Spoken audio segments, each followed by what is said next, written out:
ಬಸನಗೌಡ ಪಾಟೀಲ್ ಯತ್ನಾಳರು ಮದ್ದೂರಿಗೆ ಬಂದಿದ್ದರು ನೆನ್ನೆ. ಅದ್ದೂರಿ ಅಂದ್ರೆ ಅದ್ದೂರಿ ಸ್ವಾಗತ ಸಿಕ್ತವ್ರಿಗೆ. ಏನು ಸೇರಿದ್ದ ಜನ.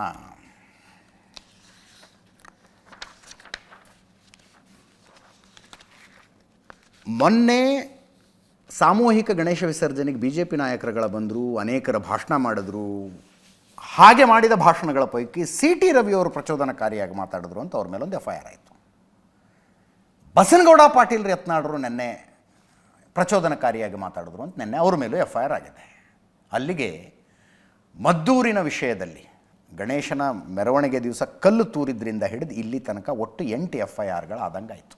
8 FIRಗಳು, 3 ಮುಸ್ಲಿಂ ಯುವಕರ ವಿರುದ್ಧ, 5 ಹಿಂದೂ ನಾಯಕರುಗಳು ಮತ್ತು ಹಿಂದೂ ಕಾರ್ಯಕರ್ತರ ವಿರುದ್ಧ, 8 ಆದಂಗಾಯ್ತು FIRಗಳು.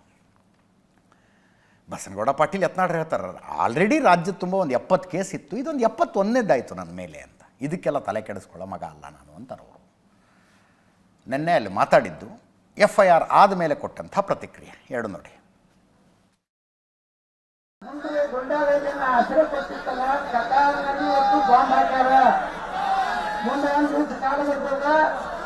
ಯಾರು ಪಾಕಿಸ್ತಾನ ಗೆಲ್ಲುತ್ತಾರೆ, ಪಾಕಿಸ್ತಾನ ಗೆಲ್ಲ ಹಾಕ್ತಾರಲ್ಲ ಅಲ್ಲಿ ಎನ್ಕೌಂಟರ್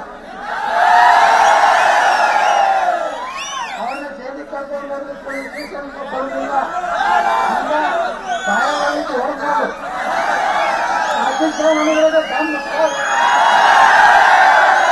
ನಾನೇನಲ್ಲ ಇಲಾಖೆನ 1,000ಕ್ಕಿಂತ ಹೆಚ್ಚು ಗೋಗಳ ರಕ್ಷಣೆ ಮಾಡಿದ್ದೇನೆ. ನಮ್ಮ ಸರ್ಕಾರ ಮತ್ತಂದ್ರೆ ಯಾರಾದ್ರೂ ಗೋ ಹತ್ಯೆ ಮಾಡಿದ್ರೆ ಅವರು ಜಮಾಲ್ ಯಾರು ಗೋಶಾಲೆ ತಿಂತಾರೆ ಅವ್ರಿಗೇನು ಒಕ್ಕಟ್ಟು ಕೊಡ್ತಾರಲ್ಲ ಅದನ್ನೆಲ್ಲ ಗೋ ರಕ್ಷಣೆ ಮಾಡುವಂತ ಸಂಘಟನೆ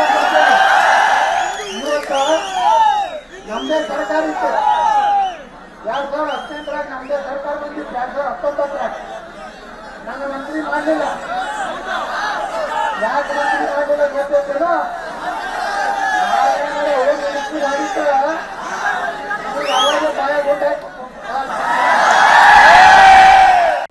ಮೊದಲಿಂದ ನಾವು ಹೇಳ್ತಾ ಇದ್ದೀವಿ, ಇದರಲ್ಲಿ ರಾಜಕೀಯ ಮಾಡಬೇಡಿ.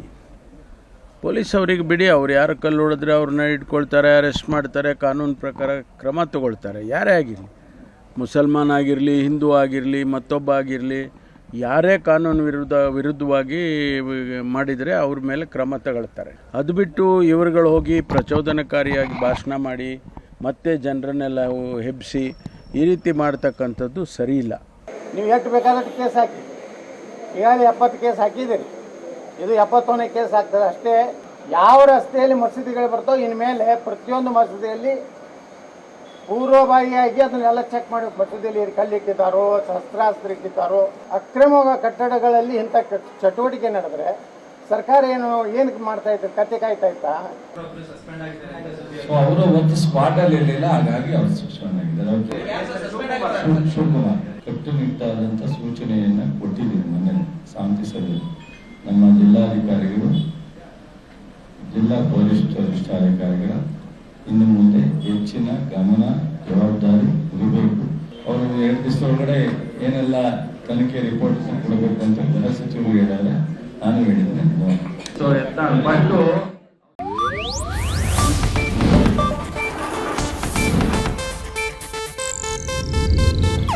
ಇದು ಏಷ್ಯಾನೆಟ್ ನ್ಯೂಸ್ ನೆಟ್ವರ್ಕ್ ಪ್ರಸ್ತುತಿ.